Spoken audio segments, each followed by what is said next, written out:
Okay, well, hello again. This is something I've been thinking about making a video about for some time. Apologies, it's still camera on screen production, but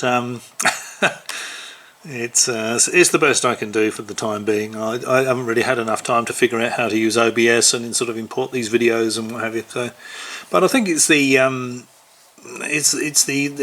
information, I think, that is important rather than the actual production quality. Personally, okay. So now here we're going to hear Kevin Day, who was a senior chief. He was the radar operator on the Princeton back in 2004, I think it was. You know, when these F-14s were sent to intercept these UFOs. That's where the Tic-Tac and the Go Fast videos come from, apparently. So I've got my own ideas about what this is all about, and I think that my opinion is reinforced by a couple of the comments that Mr. Day makes.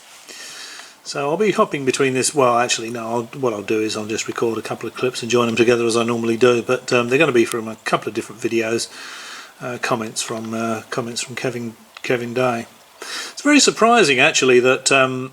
You know, Princeton was part of a battle group, and Kevin Day was the one that was vectoring the Hornets to where the UFOs were, because he was on the Princeton, he wasn't on the Nimitz, where the actual aircraft were launched from. I would have thought that you know, all the radar and all that sort of stuff for doing that sort of thing would have been on the Nimitz rather than on the Princeton.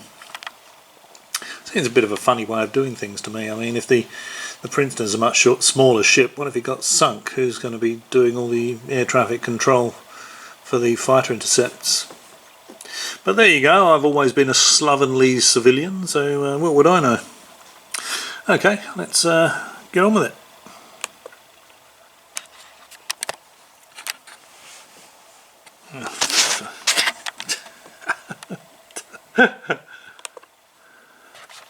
Play. For the record, if you could just tell me your name and the rank at the time of the incident. My name is Kevin Day. In 2004, I was on board the USS Princeton, stationed out of San Diego, California, and my rank at the time was a senior chief petty officer. So, in the Navy, during that time, what was your job? What kind of role did you play there?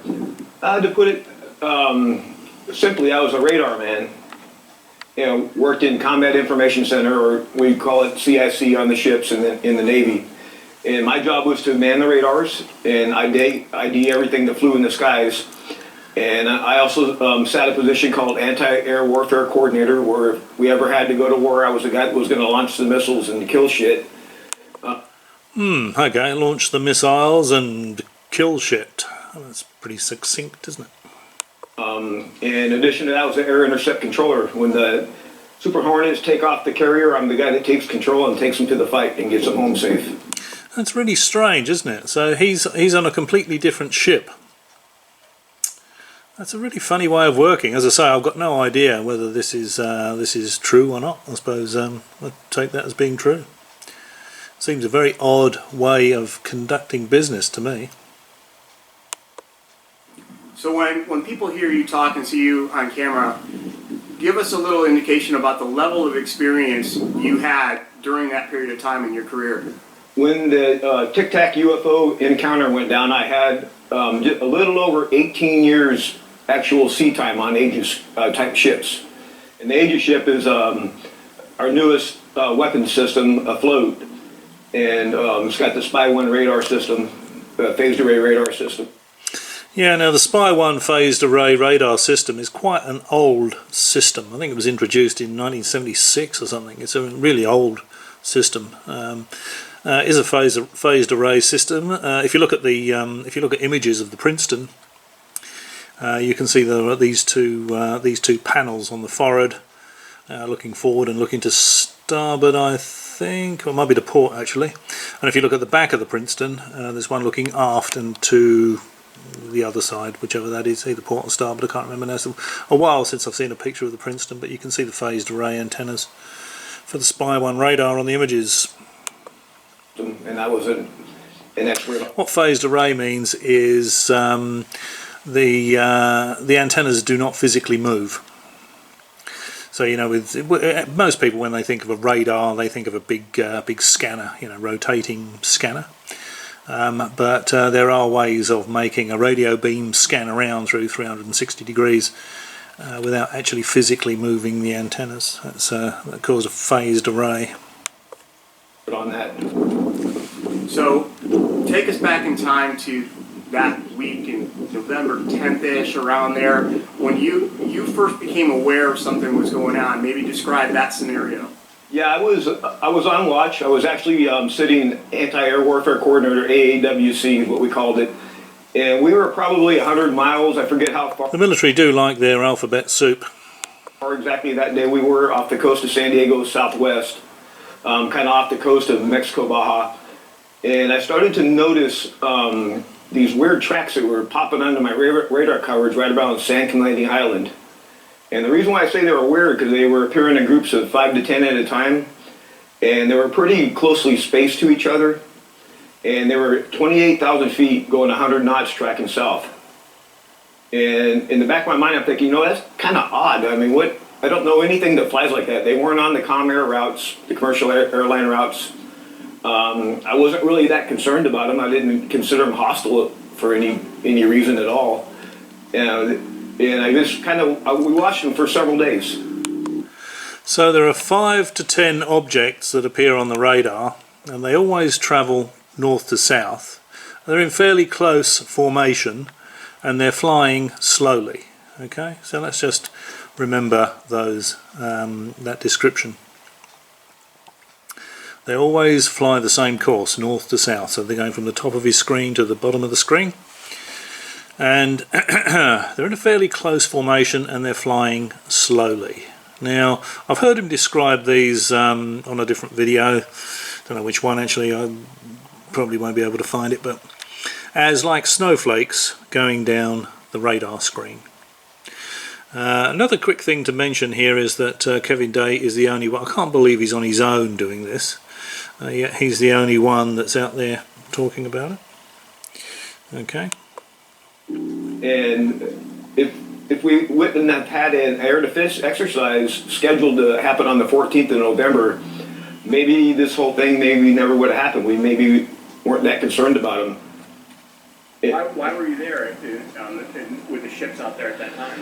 We had received orders to, well, the war was still going on in 2004, and we had received orders to deploy a little early, so we were out there doing what they call a tailored ships availability training period, or a TISTA. And we had ourselves out there on the Princeton, and we had the Nimitz, and the Air Wing had just arrived on the Nimitz, so they were doing their pre-deployment training as well. And our big goal, as far as our ship was concerned, because we're an air defense commander, was to do an air defense exercise. So you're planning this, getting ready, and you start seeing these tracks that are unusual. What is the protocol? I mean, what do you do when you start seeing that kind of unknown aircraft or unknown objects that seem to not be anything that you can identify? What do you do? We Our goal when we're standing watching CIC is to identify everything that's in the sky, and we have certain protocols and procedures that we use. We go through a certain process to identify things, things including, without getting too classified about it or classified at all, we use a safety of or flight profile, excuse me. Exactly how they're flying. Are they on a comm air route? Are they not on a comm air route? Are they transmitting any type of identification, friend or foe, which is an ID system that most aircraft will have? And we also well, most military aircraft, civilian aircraft have transponders on them. It's not, technically speaking, identification, friend or foe. The military call it IFF. Consider if they're heading towards us or not, or heading towards something that we're trying to protect, and we put it all together and come up with an ID. And in this case, what happened with that system? We failed utterly to identify these things. It didn't meet any of the parameters for anything that was known. In fact, I asked Captain Smith about it, the air defense commander. He was stationed up, Princeton, and he was baffled too. He said, well, maybe they're ice crystals. And I kind of had to laugh at that because I thought it was ludicrous. On another video, he says that the captain said they were ice crystals from space. So that was an embellishment in a later story. They were not ice crystals. So these puzzling tracks are happening. Is this like a one day, or is it something where you just keep coming back the next day? Somebody calls you down and say they're back here? To the best of my memory, when I first picked them up, it was on the 10th of November 2004 when I detected the first group when I was on watch. And I tracked them from San Clemente Island all the way down off to the Baja Peninsula in the Pacific there. And they went away, and another watch or two, as I'm watching, the same formation appeared again. And over the course of 3-4 days... the same formation appeared again and presumably flew the same track, because he's not saying they went anywhere else, is he? He's not saying they flew a different course. So you're getting the same objects in the same formation flying the same course, and I think this is beginning, the penny's beginning to drop here with a lot of people that work on complex systems, what this is actually going to be in reality. Probably counted up to that point, groups of 5 to 10 at a time. There were probably 50, 60 tracks by then. Maybe they were the same objects repeating the cycle, or maybe they were different objects. We don't know. So you've got the same amount of objects that are repeating the cycle over and over again. Yeah. Okay. So yeah, I'm pretty sure this is going. I know what this is going to be. Okay. Before we go to another video, clip from another video. Hang on. I'll just let this play on just a little bit more. And when you saw these, it wasn't as if klaxons went off in there and red lights start flashing and everyone's running around. Oh, as a matter of fact, the technicians they actually shut down the radar. They were doing diagnostic tests on everything we had to make sure it was not a system malfunction, and it turned out that it wasn't. These were actually real objects. I had the highest spy track quality possible on these contacts the whole time. So when you're looking at but what he doesn't say here, but he says in another video, and I'll show you a clip from that, is that the systems had just been upgraded. They just had a top secret upgrade. Okay, it was so secret that the operators, Mr. Day and the pilots, none of these guys were told of this system upgrade. Now if if they weren't told about it, it's going to be a software upgrade, isn't it? Remember, it's an old radar system. It's going to be a software upgrade, and the technicians, checking it all, and if it's got a software glitch, it may not be apparent during the tests. I don't know what sort of test they might run on the radar, what the peak envelope power might be. There might be a sort of target out somewhere that they might track, but beam width, maybe they might be testing that sort of thing, but they're not going to be able to test for a software glitch. And I think that's exactly what this is.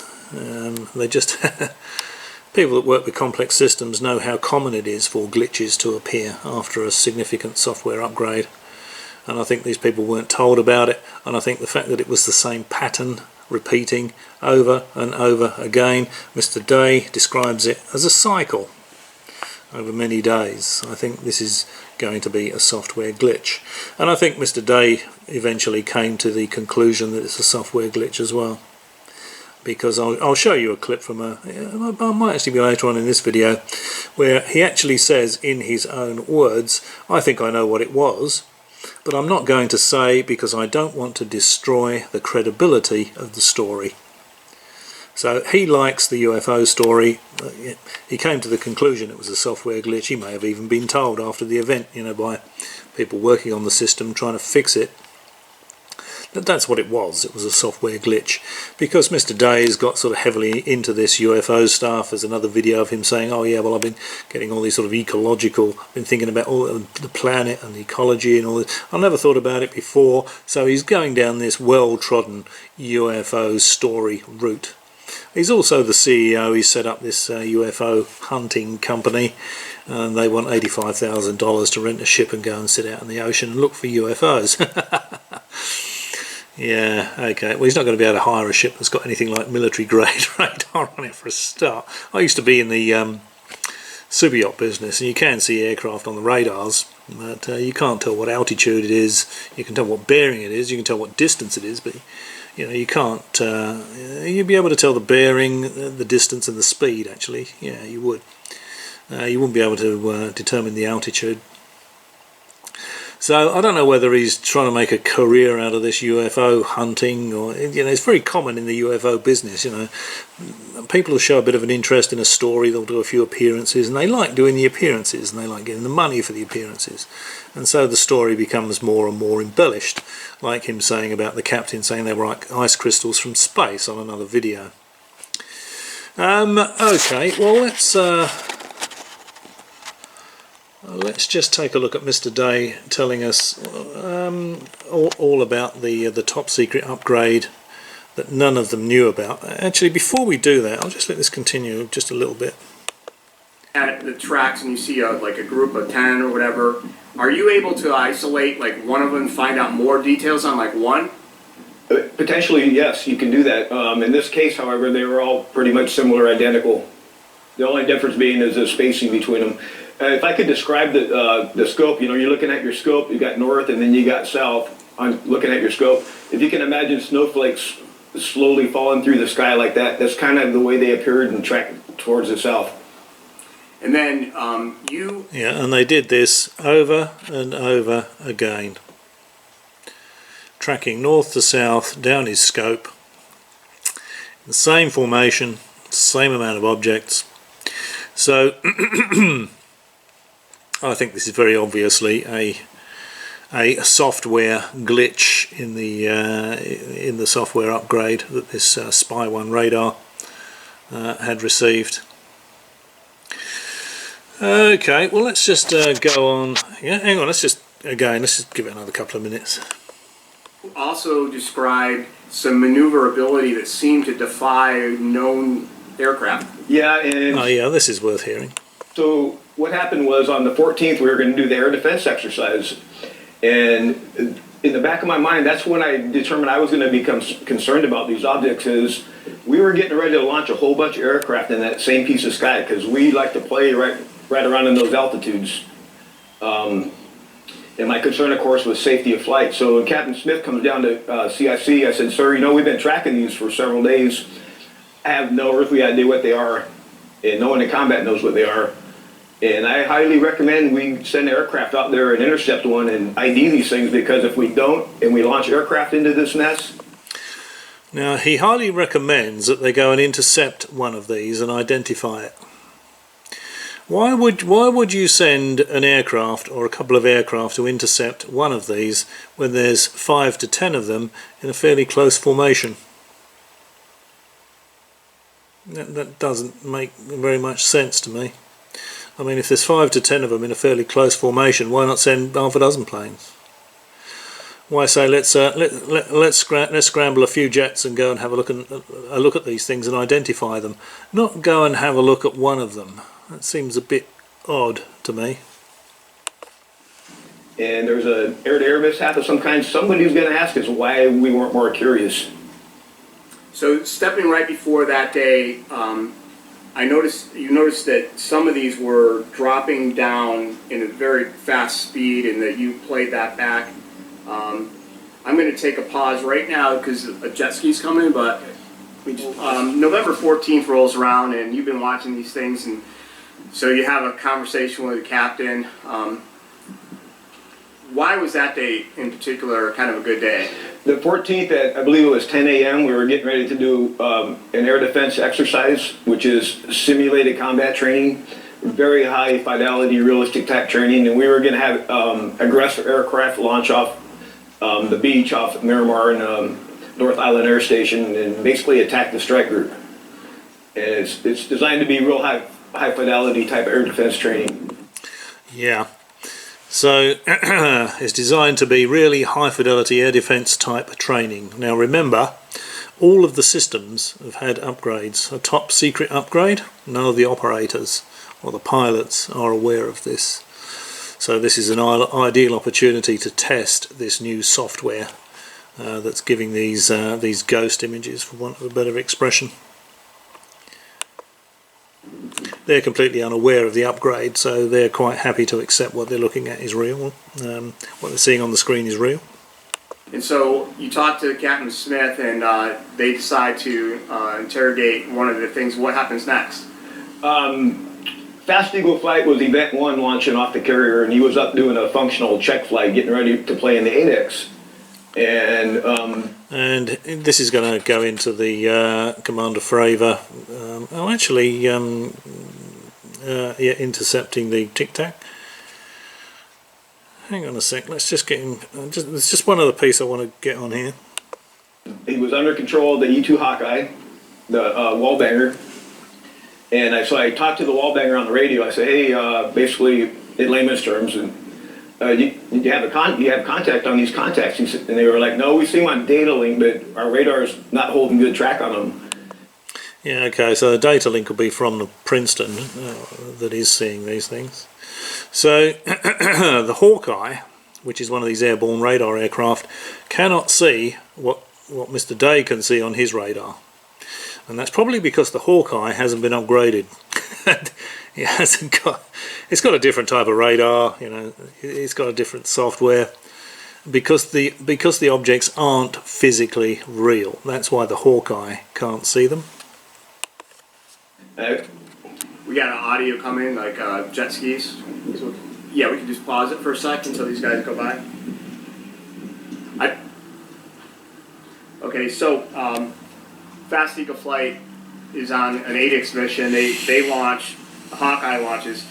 Tell me, start up there about, you know, reaching out to the Hawkeye and. Seeing these contacts, Captain Smith orders me to intercept one of them. So I went back to the console. I picked the closest one that was to us, and I had intended to let the Hawkeye do the intercept because they already had control. It was just easier. But because they didn't have a good radar picture, I took control of the aircraft, and turned out to be Commander Fravor's flight. He was actually the CO of the VFA 41, the Black Aces Squadron. And so we vectored him towards that position in the sky, and real quiet on the radio. I'm just giving him BRA calls, which is bearing range altitude. It's called BRA, to these unknown bogey group. It's pretty standard intercept, and until he gets to the merge plot position. Basically what the merge plot means on the radar, you got two objects in the same vertical piece of sky, so when I'm looking at the 2D display, it looks like a one radar blob now. The symbology merges together. As soon as he got to the merge plot position, the object that he was intercepting dropped from 28,000 feet down to 50 feet above the water in 0.78 seconds, as I found out later the next day. And when you're in... Okay, so that is not physically possible, okay? That is not physically possible. And I think the radar was tracking the Hornet to that position, and then when a real target entered where the ghost image was, if you like, for want of a better expression, that the software was generating, the software got a little bit confused and just dropped it on the deck. So it wasn't a real object at all. I don't think Fravor saw anything at this point. Yeah, this is going to be purely a software thing. It may be that there had been a drone or two snooping around, launched from a submarine. It was a naval exercise after all, and Fravor may have come across something that certainly wasn't performing the way that it's described here. You certainly wouldn't be able to get that. You know, it's not going to be able to drop from 28,000 feet to sea level in 0.7 seconds or something like that. That's got to be a software glitch. That's not going to be a real physical object. Okay, well I think that will do for this video. I'm just going to move on to another video where Mr. Day is going to make a couple of comments that I think will confirm my opinion.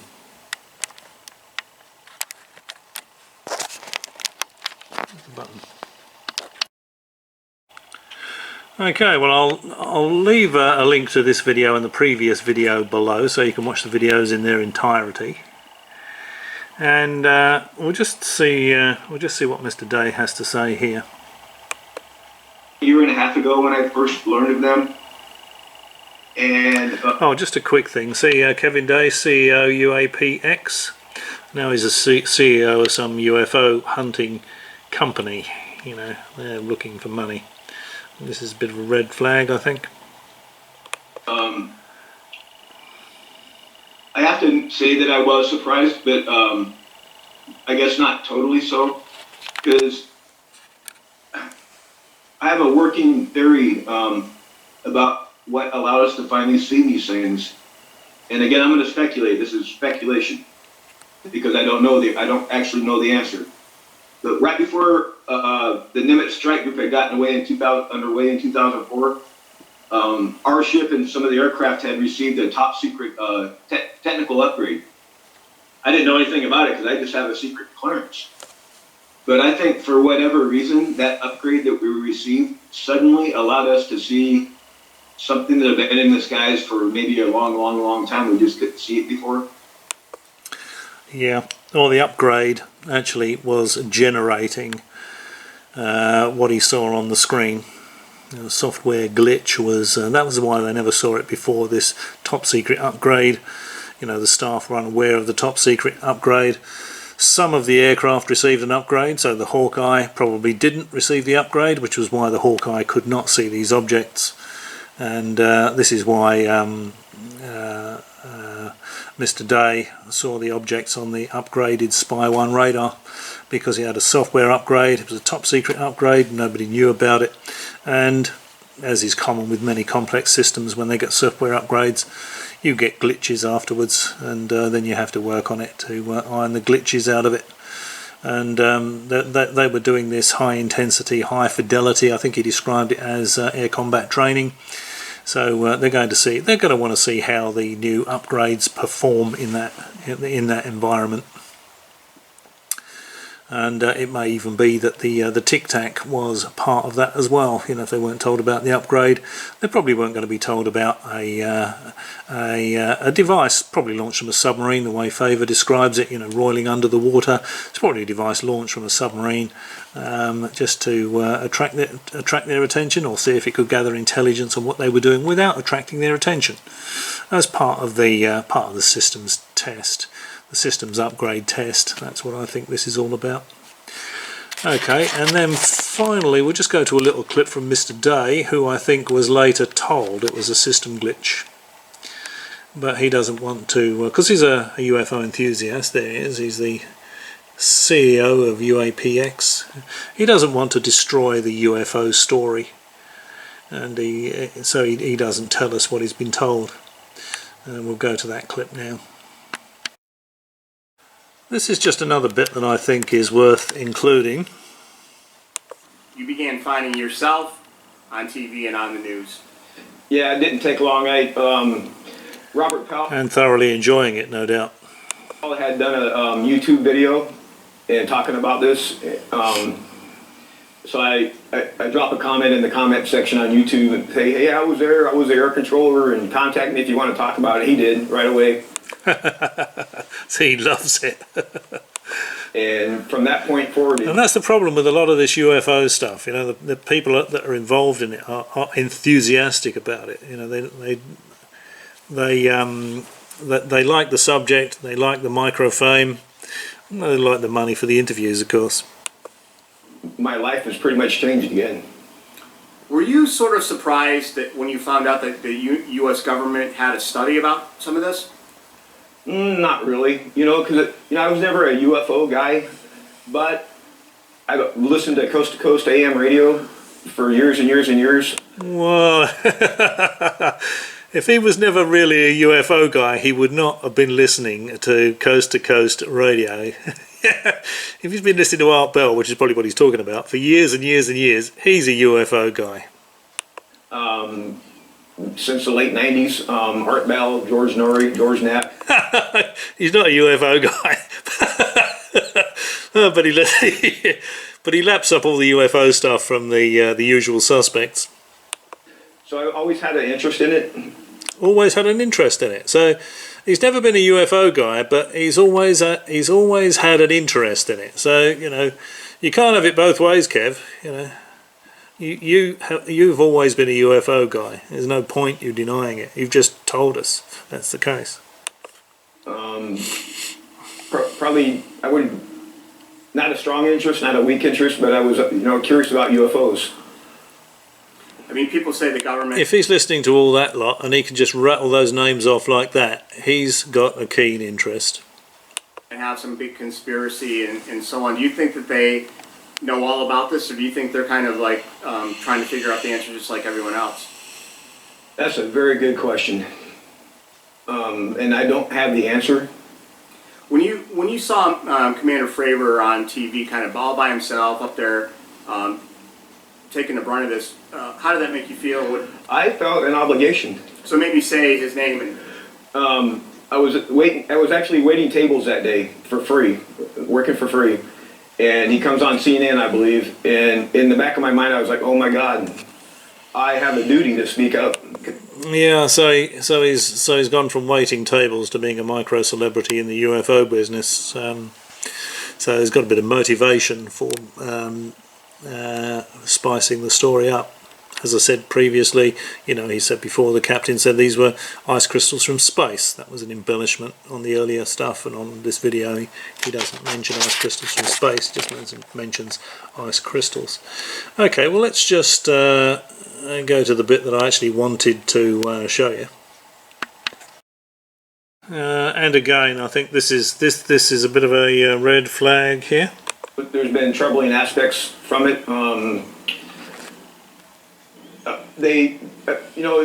I've just learned all this stuff myself, just recently. And one of the things that I've learned is when people have close encounter experiences, it changes you. It changes your personality. It can change you physiologically. It can mess with your psychology. And I indeed have had some of those effects.